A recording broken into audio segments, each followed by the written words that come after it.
آپ دیکھ رہے ہیں روشن پاکستان نیوز۔ اس فیک لیڈرشپ کو ختم کر کے اصل لیڈرشپ کو لایا جائے۔ عمران خان نیازی، آپ اپنی چوری کا حساب دیں، ہمیں شبہ ہے کہ آپ کی فنڈنگ کے پیچھے پاکستان دشمن قوتوں کا پیسہ شامل ہے۔ سابقہ وفاقی وزیر اور مسلم لیگ نون کے سیکرٹری جنرل احسن اقبال کی دھواں دار پریس کانفرنس۔ تحریک انصاف کو بیرونی فنڈنگ جو ہوئی ہے اس کی منی ٹریل کیوں نہیں آپ پیش کرتے؟ آپ دوسروں کو بے نامی اکاؤنٹس کے الزام لگاتے ہیں۔ آپ کی تحریک انصاف کے 23 بے نامی اکاؤنٹس پکڑے جا چکے ہیں، تو ان بے نامی اکاؤنٹس پہ آپ قوم کو کیا جواب دینا چاہتے ہیں؟ آپ نے یہ 23 اکاؤنٹ قوم سے کیوں چھپائے تھے؟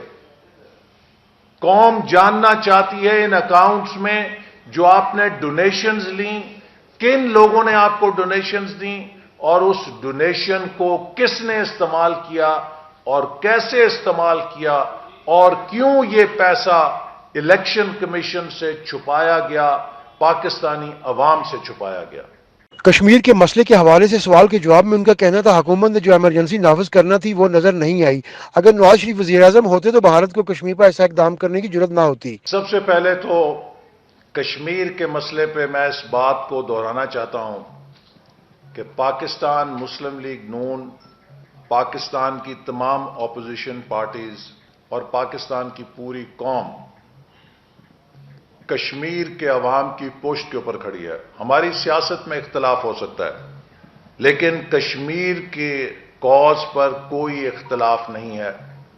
ہم حکومت کو ذمہ دار سمجھتے ہیں کہ حکومت نے کشمیر کے اوپر کمزوری دکھا کے بھارت کی حکومت کو یہ موقع دیا کہ وہ ایسا گھناؤنا وار کریں جو 72 سال میں اس کو جرت نہیں ہوئی تھی۔